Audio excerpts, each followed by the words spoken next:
자, 오늘 여러분들이 현장에 나와서 이 마태복음을 함께 배울 수 있다면 굉장히 참 은혜로운 시간이 될 수 있으리라고 보는데, 제가 조금 뒤로 빼겠습니다.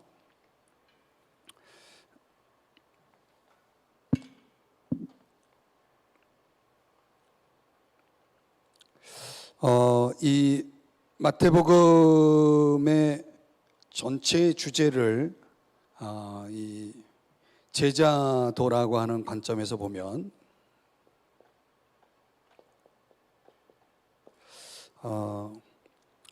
예수님께서 마태복음 4장 19절에서 제자들을 부르시면서 나를 따르라, 나를 따라오라 이렇게 말씀을 하십니다. 나를 따라오라.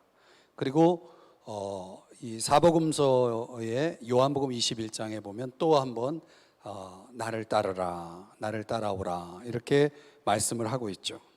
그러니까 우리가 제자도의 관점에서 복음서를 보면은 이 마태복음 4장 19절과 요한복음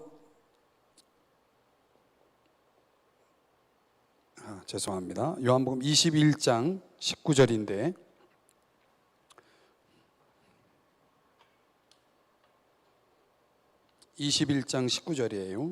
제가 생략을 하고 또 22절에도 또 한번 나옵니다. 나를 따라오라라고 하면서 주님의 제자를 선택하시고 그들을 교육하시고 인도하시죠. 그리고 우리가 배운 대로 마태복음 16장 16절, 그죠? 16장 16절에서 이 놀라운 고백이 나오죠. 글씨가 화면상으로는 어떻게 보일지 모르겠는데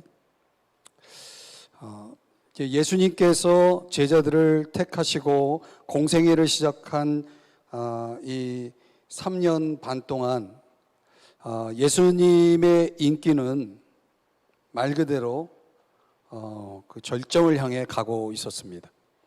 예수님의 말씀뿐만 아니라 특별히 예수님의 그 많은 기적들을 바라봤던 사람들은 이 인기 절정에 달하고 있는 예수님을 따르기만 한다면, 또 예수님 곁에만 있기만 한다면 뭔가 대단한 것을 얻을 것이라는 기대감이 있었던 것 같아요. 심지어 예수님을 왕으로 세우고 싶어 했죠.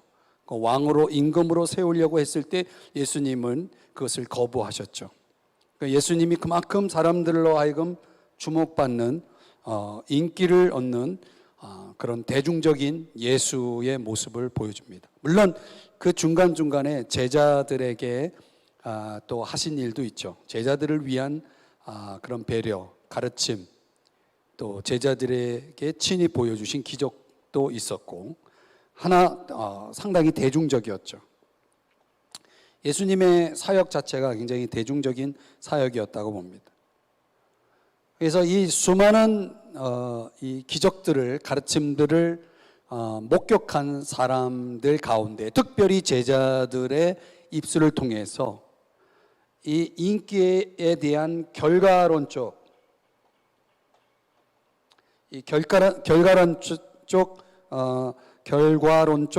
고백이 바로 주는 그리스도시요, 당신은 그리스도시요 살아계신 하나님의 아들이십니다라는 고백이 나온 것입니다. 근데 참 이상하죠. 예수님께서 이 고백이 떨어지자마자 완전히 돌변하시죠. 그래서 이 대중적인 예수님이 대중들을 뒤로 하고 이 제자들 중심으로 그 초점을 바꾸기 시작합니다. 근데 이 고백을 한 제자들에게 계속 이제 인기를 얻는 대중적인 예수보다는 계속 패션, PASSION에서 패션, 순환이죠. 순환받는 예수에 대한 이 부분을 엄청나게 강조를 하시면서 제자들을 이끌어 가십니다. 이제 이 순환의 절정은 죽음과 부활이죠. 이 죽음에 대한 가르침을 주십니다. 불과 이게 3년 반 동안 이루어졌던 이런 대중사역이 제자들의 초점이 맞추어진 이 시간들은 불과 몇 주 정도, 학자들마다 좀 차이가 있지만은 몇 주 정도의 기간 동안에는 제자들에게 집중하면서 계속 고난에 대해서 강조를 하고 있는 것이죠. 그래서 여기서 나를 따르라라고 말씀하신 예수님의 마지막 승천하시기 전 제자들에게 남긴 그 명령 또한 나를 따르라인데, 이 나를 따르라는 이 명령을 향해 가듯이 이 순환 죽음을 계속 강조해 가고 있는 모습을 보게 됩니다. 제가 이 그림을 또 한번 그려주는 이유는 이 마태복음 21장을 푸는 데 있어서 굉장히 중요한 부분이기 때문에 여러분들에게 설명을 드리고 있는 겁니다. 우리들이 볼 때에는 이쪽에 있는 예수님이 더 우리들에게는 더 주목될 수 있는 분이죠. 많은 기적을 행하시고 아주 권세 있는 놀라운 말씀들을 이렇게 전해주시는 그런 사람들이, 예수님이 가는 곳마다 수많은 군중들의 무리들이 따라오는 그런 모습들을 이제 보여줍니다. 그런 예수를 우리가 원하죠. 그런 예수를 믿기 원하고, 그런 예수 곁에 있기를 원하고, 그런 예수님의 은택을 얻기를 원하죠. 이 두 가지 이 양쪽의 이 그림을 놓고, 이거는 결과론적 고백이라고 이쪽 그림에서는 볼 수 있지만, 이 고백이 있고 나서 제자들을 이끄신 예수님을 보면 이 제자들의 고백이 있었기 때문에 이 원인론적 고백입니다. 이쪽은 결과론적으로 이런 예수를 받기 때문에 나온 결과적인 고백이라면, 이쪽으로 봐서는 이런 고백이 있었기 때문에 너희들은 앞으로 이렇게 살아야 된다라는 것을 강조하고 있는 거죠.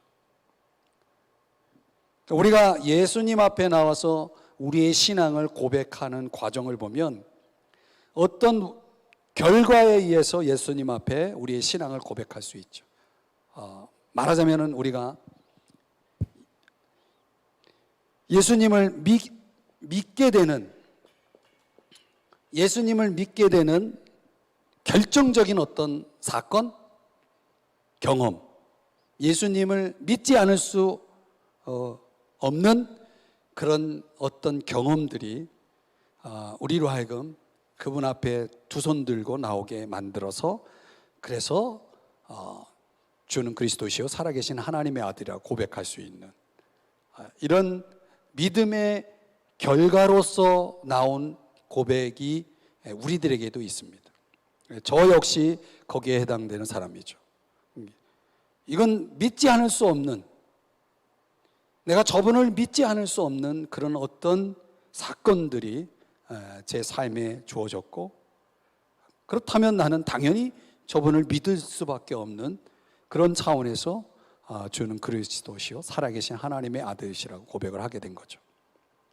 근데 그 고백은 그 순간 내가 주님을 믿음으로써 드린 그 고백의 순간은 그 순간으로 끝나지 않고 계속해서 그분을 향해 나는 고백할 수밖에 없는, 믿음을, 나의 신앙을 고백할 수밖에 없는 차원이 되는데, 이쪽에서는 믿음의 결과지만 이 고백의 원인이 돼서 이쪽에서는 뭐가 따라오냐면 고난이라는 게 따라온단 말이에요. 빌립보서 1장 29절의 말씀에 보면은 아주 중요한 말씀을 바울이 하고 있습니다. 하나님께서, 우리 주님께서 우리에게 은혜를 주신 그 이유가, 우리에게 은혜를 주실 때 두 가지 때문에 은혜를 주신다라고 말씀하고 있습니다. 제가 이제 성경을 찾아서 읽지 않겠지만 빌립보서 1장 29절에 보면은 29절입니다. 거기에 보면은 그리스도께서 우리에게 은혜를 주신 이유는 우리로 믿게 하기 위해서다라고 첫 번째 말씀하시고, 믿을 뿐만 아니라 우리로 하여금 고난을 받게 하기 위해서 은혜를 주신다는 말씀이 나옵니다. 참 놀라운 고백입니다. 하나님이 우리에게 은혜를 주시는 이유는 그 은혜를 통해서 우리가 그분을 믿으라고, 그분을 자꾸 믿으라고 은혜를 주시는 거죠. 그 은혜 때문에 우리가 믿는 것입니다. 믿음은 은혜인 것입니다. 하나님의 선물인 거죠. 그래서 믿음으로 끝나는 것이 아니라 그 다음에 믿었다면은 계속해서 은혜를 부어주시는 이유는 이제 주님을 위해서 고난도 받으라고 주시는 것입니다. 그래서 저는 이쪽에서의 고백은 현세적인 고백이라고 봅니다. 현세적인 고백. 자, 지금 제가 이 신앙 고백을 지금 풀고 있는 겁니다. 우리에게 적용해서 신앙 고백을 지금 풀고 있는 건데, 이 마태복음 16장 16절의 고백은 우리에게 적용하면 우리가 예수님 믿고 그분 앞에 나의 신앙을 고백할 수 있는 이유는 어떤 결과, 주님이 내게 주신 은혜가 있기 때문에, 내가 드린 고백이라고 말할 수 있는 거죠. 그런 차원에서 또 우리는 우리의 믿음이라는 것이 상당히 현세적인 믿음일 수 있다는 거죠. 현세적인 믿음, 현실 속에서 필요한 믿음, 내 현실을 풀어가는 데 필요한 믿음. 그런데 이쪽으로 오면은 영원을 향한 고백일 수밖에 없는 거죠. 왜냐하면 이 땅에서는 고난이거든요. 고난 속에서도 우리가 여전히 주님을 믿고 따를 수 있다는 것은 현세적으로 보면 불가능한 거죠. 그래서 가룟 유다는 현세적인 믿음을 추구한 가룟 유다는 결국 예수님을 배반하죠. 물질 앞에서 배반하고 자기의 안위를 위해서 예수님을 팔아 넘기는 거죠. 그게 마태복음 21장에서 그려지고 있는 그림입니다. 나는 이쪽에서 서 있느냐 아니면 이쪽에 서 있느냐, 여러분들이 여러분을 진단을 해야 됩니다. 저는 적어도 이쪽에 있는 사람들에게는, 이쪽에 있는 사람들과 차이가 있는데, 이쪽에 있는 사람들은 십자가의 은혜에 대한 감사는 있습니다. 십자가의 은혜에 대한 감사는 있어요. 왜? 그 은혜 때문에 내가 구원받았다는 걸 알고 있기 때문에. 그래서 우리가 구원에 대한 감사를 하게 되는 거죠. 근데 이쪽에 있는 사람들은 감사는 있는데 뭐가 없냐면, 이쪽에 있는 사람들에게 있는 것이 없어요. 이쪽에 있는 사람에게 뭐가 있냐면 그리스도의 십자가에 뭐가 있냐면 삶이 있는 거죠. 이게 참 중요한 차이입니다. 감사로 끝나는 사람이 있고 삶으로 표현하는 사람들이 있는 거죠. 이 십자가의 삶을 살아가는 사람들의 특징은 나라는 존재가 점점 줄어드는 겁니다. 그 세례 요한이 아주 참 엄청난 고백을 요한복음 3장에서 하지 않습니까? 그는 흥하여야 하겠고 나는 쇠하여야 하리라. 그러니까 세례 요한의 고백이 있죠. 그는 흥하고 나는 쇠하여야 한다라는 고백을 하는 거죠. 십자가의 삶을 살아가는 제자들은 이런 대중적인 삶을 살아가는 사람들 속에는 감사는 있을지 모르지만 그들이 진정 그 십자가를 살아내는 삶은 없다는 거죠. 이런 대중적이고 인기지향적인 현세적인 삶을 중요시하는 사람들에게 있어서는 나도 높아지는 걸 굉장히 신경을 많이 쓰는 거예요. 제자들은 이쪽에 그림 속에 있을 때는 계속 나의 관심이 맞춰져 있지, 초점이. 예수님이 아니라 나. 나라는 존재가 어떻게 하면 높아질까? 여기에 관심이 많은 거죠. 이게 나라는 존재가 줄어들고 예수님이 흥해지는 그런 인생에 초점을 맞추고 살아가는 사람들은 십자가의 삶이 있는 사람이고, 이런 사람들은 요 길을 갈 수 있는 거죠. 십자가의 길과 함께 주님을 따르게 되는 것입니다. 요 그림을 가지고 마태복음 21장을 한번 풀어보겠습니다.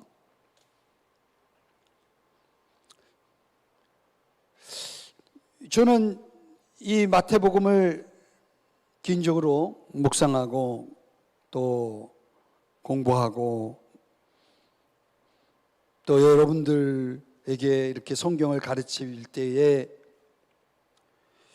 하나님께서 이런 그림을 저에게 보여주시는 이유가 오늘날 한국교회가 안고 있는 근본적인 문제를 하나님께서 말씀해 주시고 있다라고 제 자신이 깨달아지는 거예요.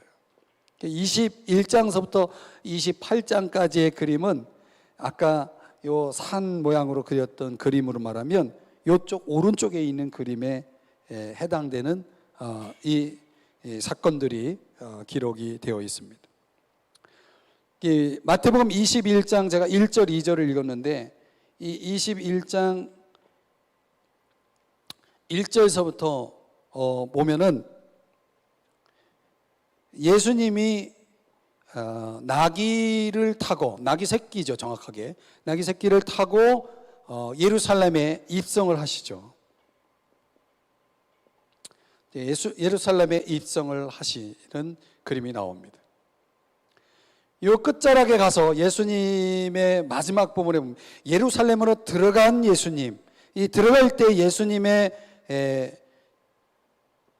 모습은 겸손하신 모습이지만 왕적 예수로, 왕적인 예수로 또 찬양을 받는 호산나 호산나 외치는 그 무리들이 있었던 것처럼 왕으로서의 입성을 하게 되십니다.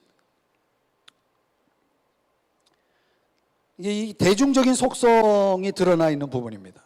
그러니까 예수님은 많은 군중들이 추앙하는 그런 예수의 모습으로 예루살렘에 들어가시죠.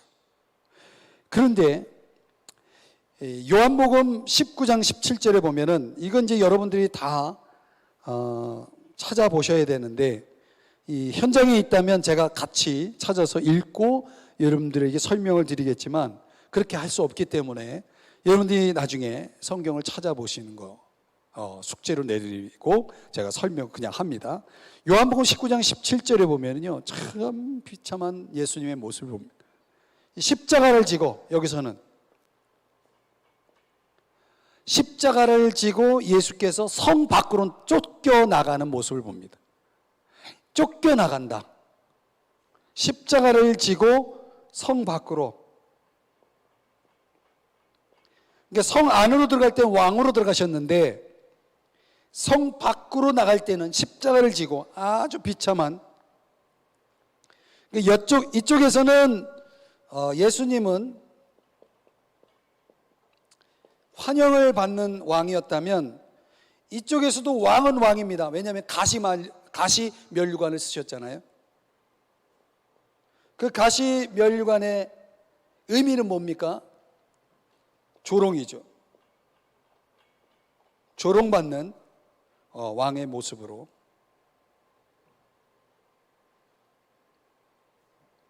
성경이 그려주고 있습니다. 불과 요 21장은 우리가 아는 대로 주일날 들어가시잖아요. 주일날.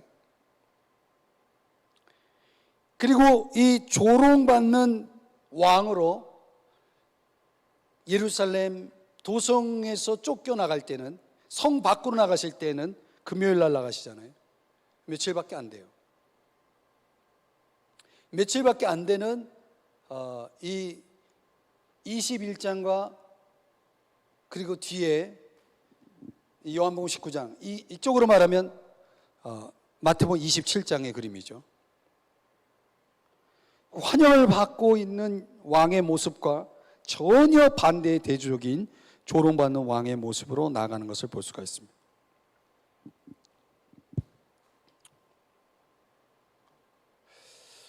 어떻게 이렇게 달라질 수 있냐는 거죠.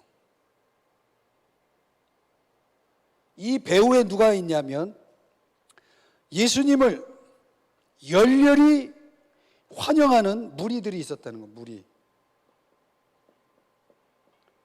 이 무리들이, 예수님을 열렬히 환영했던 이 무리들이 불과 며칠 사이에 예수님을 향해서 조롱하고 손가락질하고 십자가에 못 박으라고 외치는 무리로 변신하는 것을 볼 수 있습니다. 예수님이 그토록 군중들을 향해서, 제자들을 향해서 그렇게 많은 기적을 보여주셨고 그렇게 많은 가르침을 주셨지만 결국은 무리들의 속성은 이런 속성이었다는 거죠.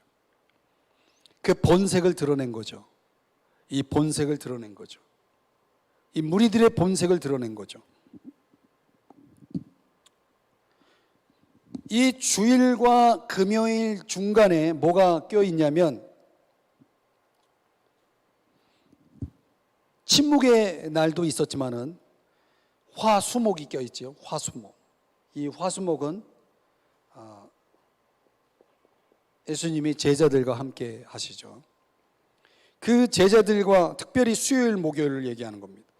수요일 목요일은 제자들과 함께 하면서 예수님이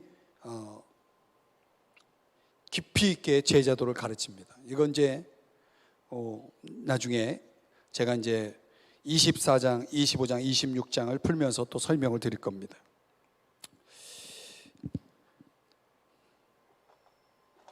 여기 보면 이 나귀를 타고 예루살렘 성에 입성하실 때 예수님께서 환영을 받으실 때는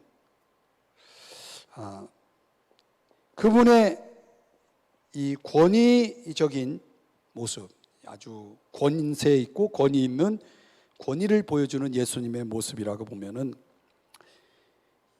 제자들과 함께 시간을 보낸 그 수요일, 목요일에 그 예수님의 일정과 그의 가르침을 들여다보면 이 제자를 향해서 아주 깊이 사랑하는, 그게 절정이 뭐냐면 세족식이에요.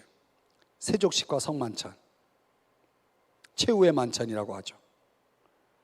거기서 이 요한복음 13장에 보면은 그런 말씀이, 자기 사람들을 끝까지 사랑하시니라. 심지어 누구까지? 가룟 유다까지 포함해서 예수님이 끝까지 사랑하시는 이 연민의 예수님의 모습을 보여줍니다. 이쪽에서 예수님은, 금요일의 예수님은 우리가 잘 아는 대로 절정이 겟세마네 동산에서의 예수님이죠. 그 겟세마네 동산에서의 예수님은 이런 기도를 하시지 않습니까? 나의 원대로 하지 마옵시고 아버지의 원대로 하기를 원합니다. 아버지의 뜻을 따르는, 소위 복종하는 예수님. 뭐에 복종하냐면 하나님의 뜻에, 이 하나님의 뜻에 복종하는 예수님의 모습을 보여줍니다. 얼마나 예수님께서 그 겟세마네 동산에서 기도하실 때 예수님의 그 심정은 얼마나 외로웠는가. 제자들, 세 제자를 데리고 그 동산에 올라갔지만 그 동산에 함께 동행했던 세 제자는 아주 쿨쿨 잠을 자고 깨어있지 못하죠. 십자가를 지고 가는 삶이라는 것은 홀로 가는 거예요. 결국 내가 십자가를 지고 갈 때 누가 내 곁에서 응원해주고 박수 쳐주고 격려해주고, 내가 걸어갈 때에 그 십자가를 나눠지고 갈 수 있는 그런 십자가를 나누어주는 그런 사람들이 존재하지 않는다는 것을 예수님의 그 십자가의 길에서 철저하게 보여주는 거죠. 그러니까 내가 져야 될 십자가는 나 홀로 지는 것입니다. 지금 제가 전해드린 이 메시지를 오늘 이 온라인을 통해서 누군가는 제가 하나님이 주시는 레마가 있을 겁니다. 십자가는 나 홀로 지는 겁니다. 내가 감당해야 될 십자가가 있다는 거예요. 저는 우리 모든 성도님들 가운데 지금 제가 말씀드리는 것을 좀 깨닫기를 간절히 원합니다.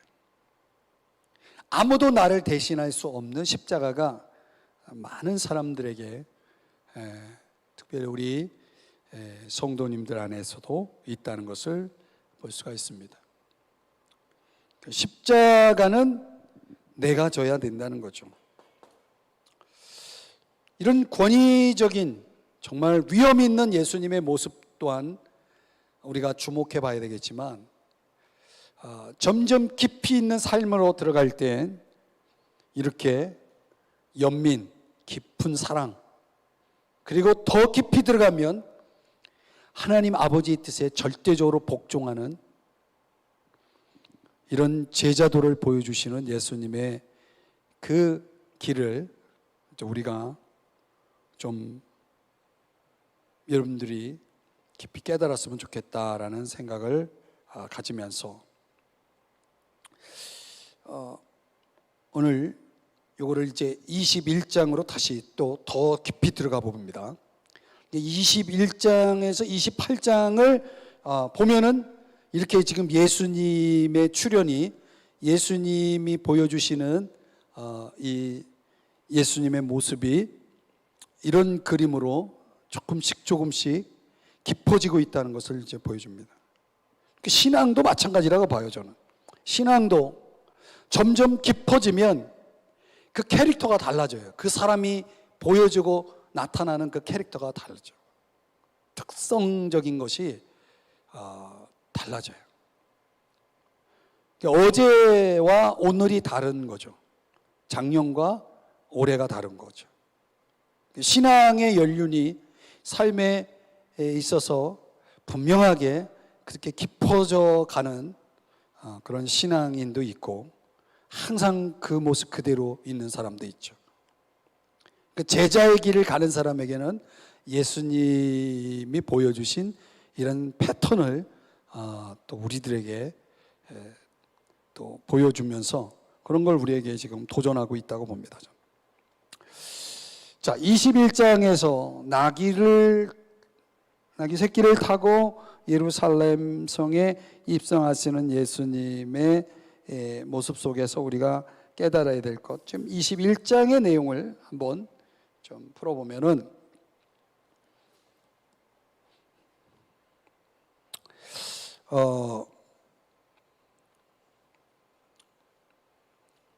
21장 1절서부터 11절까지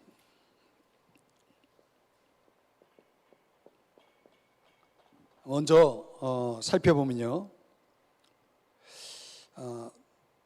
우리 오늘 성경 한번 보죠. 보면은 4절에 선지자를 통하여 하신 말씀을 이루려 하심이라 일렀으되, 그 선지자는 스가랴 선지자를 가리킵니다.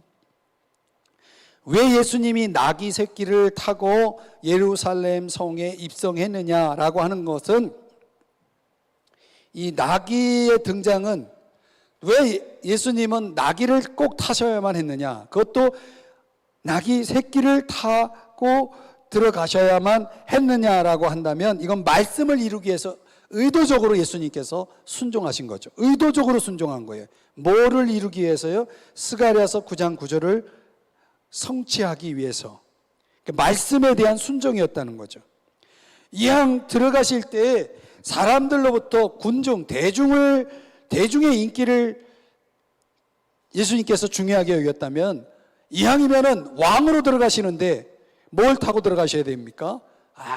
아주 멋진 튼튼한 훌륭한 군마를 타고 들어가셔야 됐겠죠.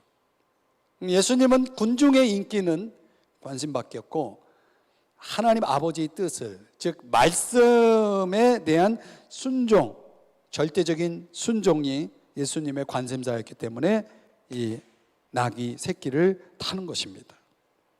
그리고 이런 예수님은 초림의 예수님의 등장을 예언한 스가랴 선지자의 예언에 대한 성취였다는 거죠. 그런데 예루살렘에 재입성하시는 사건이 벌어지는데 그게 언제냐면은 요한계시록 19장이에요. 요한계시록 19장에는 진짜 이때는 재림하시는 주님이 입성하시는 그런 사건인데, 이때는 흰 말을 타고 진짜 왕의 위엄을 가지고 들어가십니다. 이 왕으로서 흰 말을 타고 들어가시는 거죠.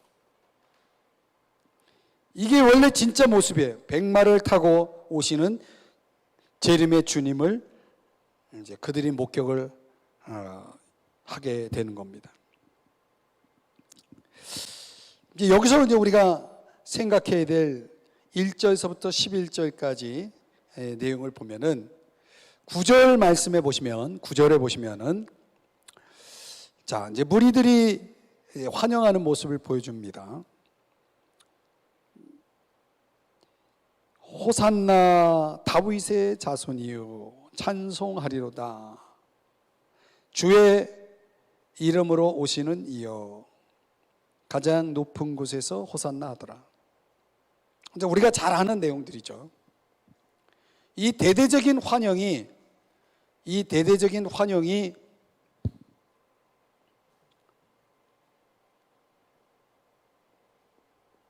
예수님에 대한 이 열렬한 환영이 있었다라고 할 때 이 군중들의 생각은 도대체 뭐였을까라는 것을 우리가 좀 봐야 됩니다. 우리가 주님을 찬양하는 이유가 뭡니까? 지금 이 본문에서 군중들이 호산나 다윗의 자손이요 하면서 주의 이름으로 오시는 이라고 이 나귀 새끼를 타고 입성하신 예수님을 찬양한 이유가 뭡니까? 왜 그들은 찬양을 하고 있습니까? 그분이 왕이기 때문에 찬양하고 있습니까?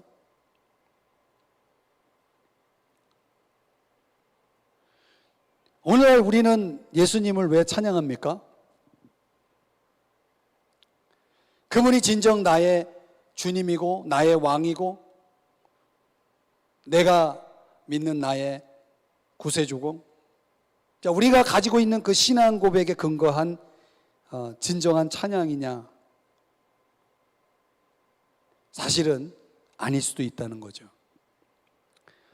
이 군중들의 열렬한 환영에 대한 이유를 사도 요한은 요한복음 12장에서 그 답을 가르쳐 주고 있어요. 자, 한번 집에 계신 분들, 이 온라인 예배를 드리시는 분들이, 여러분들이 성경을 보실지 안 보실지는 제가 모르지만은 요한복음 12장 17절 18절을 제가 한번 이 성경 구절을 한번 읽어 드릴게요. 이 열렬한 무리들의 환영이 호산나 찬송하리로다 주의 이름으로 오시는 이 곧 이스라엘의 왕이시여 하더라, 이렇게 환영했던 이들에 대해서 요한복음 12장 17절에서 뭐라고 말씀하냐면, 제가 읽어 드릴게요. 나사로를 무덤에서 불러내어 죽은 자 가운데서 살리실 때에 함께 있던 무리가 증언한지라. 18절, 이에 무리가 예수를 맞으면 어떻게 맞았어요? 어떻게 맞이했습니까? 열렬한 환영으로 맞이함은 이 표적 행하심을 들었음이더라. 이 열렬한 환영의 원인, 이유를 이 사도 요한은 분명히 밝히고 있습니다. 이 환영은 나사로 때문이었다는 거죠. 이 나사로 기적, 나사로를 살린 기적을 본 무리들은 예수님이 왕이냐 아니냐에 관심 없습니다. 일단 그들의 관심은 나사로를 살렸다는 데 관심이 있는 거죠. 여기서 그들의 환영의 이유를 밝히고 있는 거죠. 요한복음 6장에 한번 가보면요,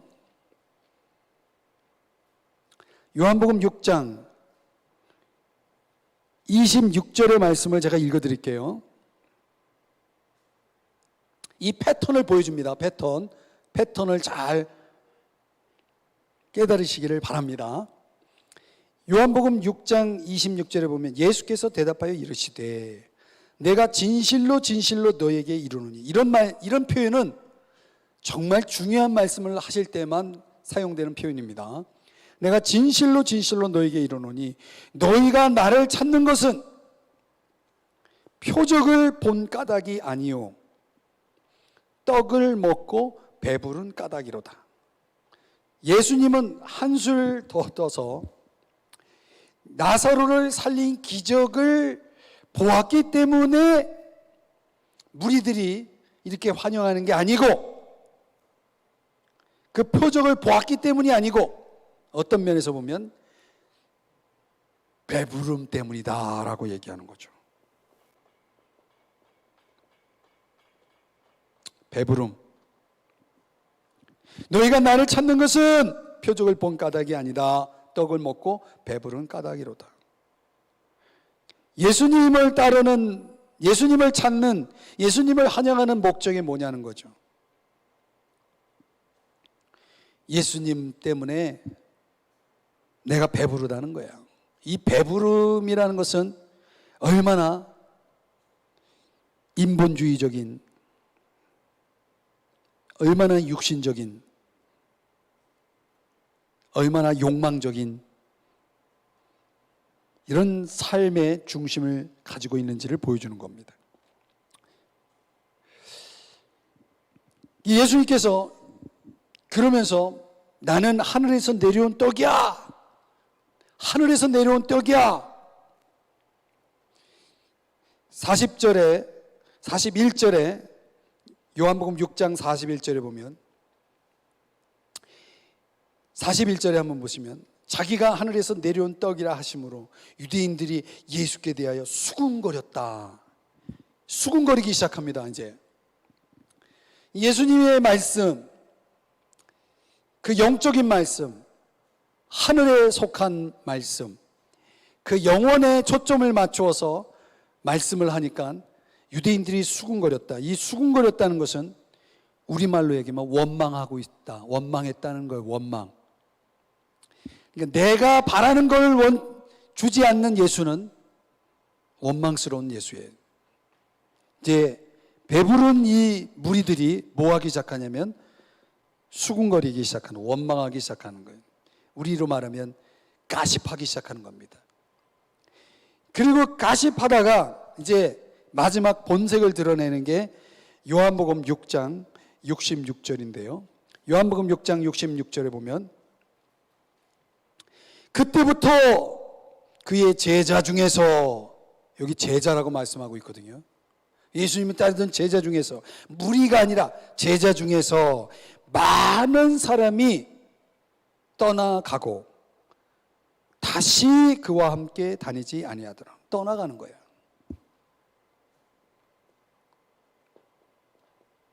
이 요한복음 6장에서 보여지는 이 패턴이요, 마태복음 21장에서 여실히 드러낸 패턴인 거죠. 열렬히 환영한 이유는 뭡니까? 나사로를 살리는 기적을 행하신 저분만 나에게 나의 왕이 되어주시고 나와 함께하면 내가 배부른단 말이에요. 근데 배부름을 채워주지 않는 예수, 엉뚱한 말씀만 하고 그 원망한단 말이죠. 그 원망하다가 뭐 하는 겁니까? 이제 떠나는 거죠. 떠나는 거예요. 많은 제자들이 떠났다고 그랬어요. 오늘날에도 많은 소위 말하는 신앙 고백이라는 것을 했던 사람들 중에도 많은 사람들이 떠나는 거죠. 자기 욕망을, 자기 욕구를, 자기의 소원을 채워주지 않는, 자기가 원하는 걸 채워주지 않는 예수는 더 이상 나의 왕이 될 수 없다라고 하면서 떠나는 거죠.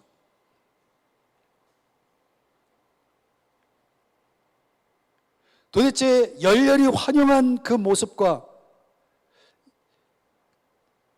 조롱을 하면서 예수님을 떠나는 그 모습과 무슨 차이냐는 거죠.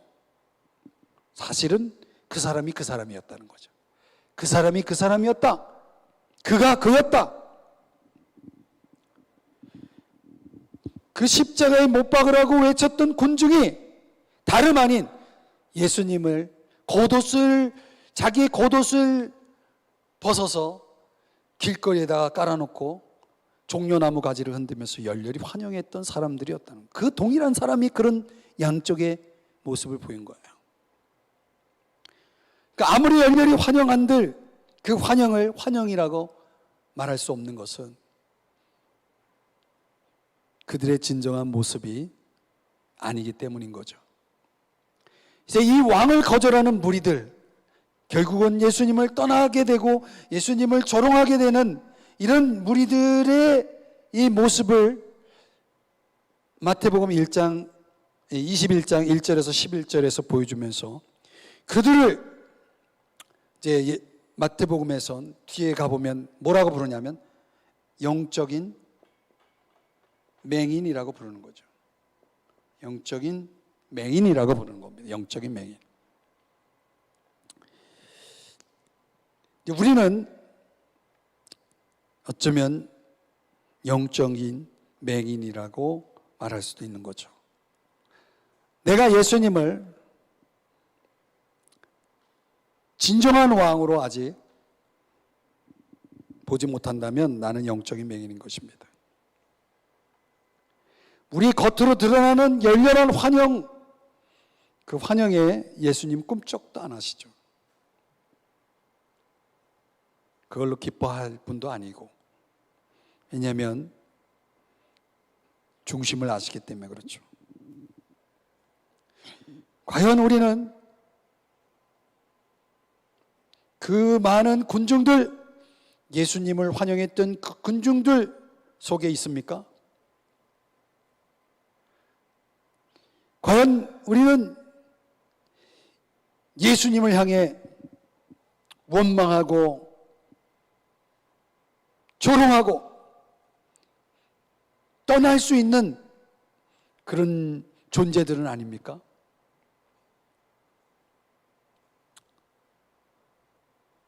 저는 이 코로나 상황이 아니 이보다 더 큰 일들이 우리에게 일어난다 했을 때 얼마나 많은 무리들이 예수님을 떠날 수 있을까? 충분히 가능하다고 보는 거죠. 그 많은 예배와 그 많은 찬양과 그 많은 헌신은 그분이 진정 나의 왕이기 때문에 아니라 떡을 먹고 배부른 까닭이었을 가능성이 있는 거죠.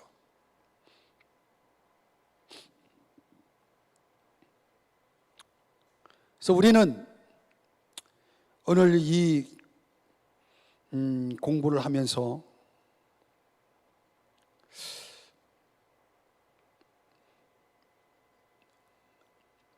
우리 속을 좀 볼 수 있어야 된다고 봅니다. 우리 속. 나는 진정으로 예수님을 나의 왕으로 모시고 있는가? 그분을 진정 환영하고 있는가?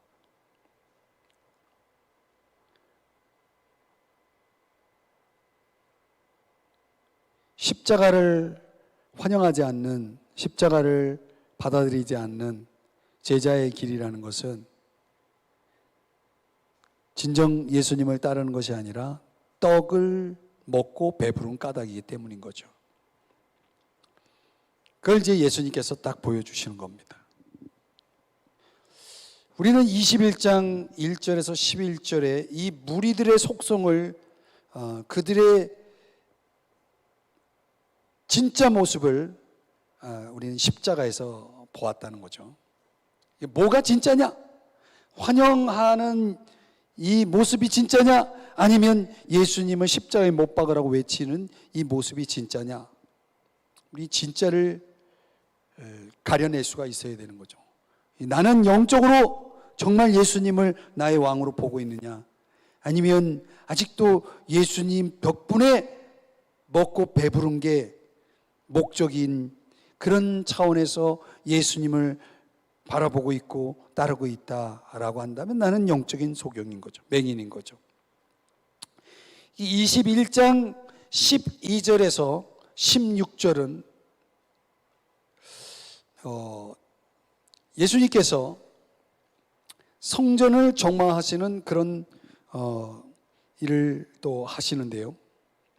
성전 정화의 이 일은 요한복음 2장에서 이미 1차로 예수님께서 보여주셨거든요.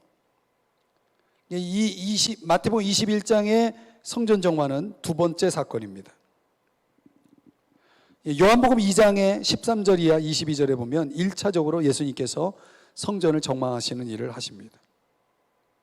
성전을 깨끗하게 했는데 예수님이 공생애 마무리하면서 십자가를 지기 위해서 가는 과정에서 예루살렘 성에 입성해 보니까 성전이 다시 더러워져 있는 겁니다. 예수님의 공생의 초기에 성전을 정화했음에도 불구하고 성전이 다시 더럽혀져 있다는 건 뭡니까? 내적으로 전혀 변화되지 않았다는 걸 얘기합니다. 내적으로 전혀 변화되지 않았다는 것을 보여주는 것이죠. 이 환영하는 무리들이 예수님을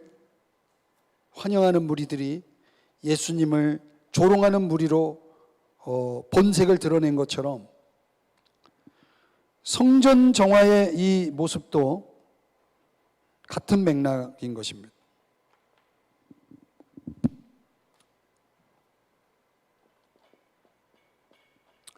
이 12절에서부터 16절까지 내용 속에서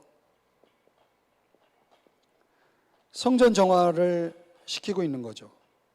성전 정화를 시키고 있는데 왜 이 성전은 하나님의 집 아닙니까?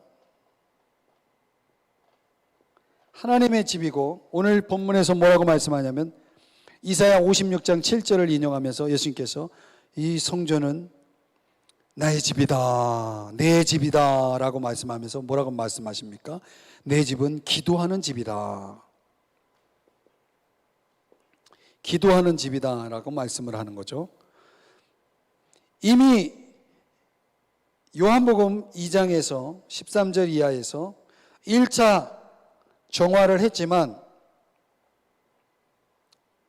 또다시 더러워져 있는 이 성전의 모습을 보면은 여전히 내적으로 이 내적인 부패가 해결되지 않았음을, 내적인 부패가 해결되지 않은 것이죠.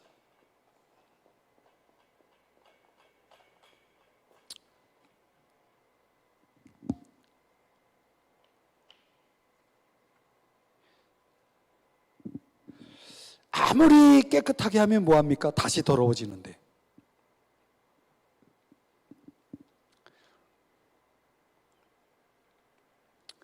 우리가 신앙적으로 보면 성전이라는 것이 오늘날 교회 시대에는 우리 마음 아닙니까? 내 집이라고 말씀하신 그 내 집은 바로 우리 마음이죠. 내 집은 기도하는 집이어야 된다. 내 집은 깨끗한 집이어야 된다. 거룩한 집이어야 된다. 라고 말씀하시고 있는 이 말씀 앞에서 여전히 더럽혀져 있는 이유는 뭡니까? 우리 자신이 얼마나 부패한지를 보여주고 있는 거죠. 뭔가에 의해서 황폐하게 만들어버리는 거죠. 이 더럽혀진 집에는 주님이 계실 수가 없는 집이죠. 주님이 임재할 수 없는 집. 주님은 떠나시는 거죠. 그 성전을 떠나는 거죠. 빈집이 되어버리는 것입니다.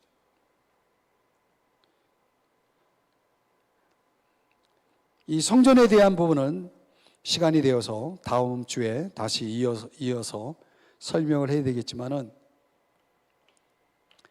이 성전의 본연의 목적을 달성하지 않고 그 목적대로 사용하지 않고 성전이 다른 용도로 사용될 때에는 우리 주님이 얼마나 분노하시는지 모릅니다. 그러니까 하나님의 집이 하나님의 집다워야 되는데 기도하는 집이어야 된다. 하나님을 찾는 집이어야 된다. 그러니까 끊임없이 우리의 내면의 성전이 정화될 이유가 거기에 있는 거죠. 우리 내면의 성전이 정화되기 위해선 그 하나님께서 임재하실 집을 형성해야 됩니다. 그런 집으로 가꾸어져야 되는 거죠. 기도하는 집, 하나님을 찾는 집. 이 내적인 부패가 해결되지 않은 사람들은 자꾸 성전을 더럽히고 황폐하게 만드는 것입니다. 이런 것들과 관련해서 21장 17절 이하에서는 무화과 나무하고 연결되는 겁니다. 그래서 그런 내적으로 부패한 사람들에게선 뭐가 없냐면 열매가 없는 겁니다. 열매가 없는 거죠. 열매가 있어야 될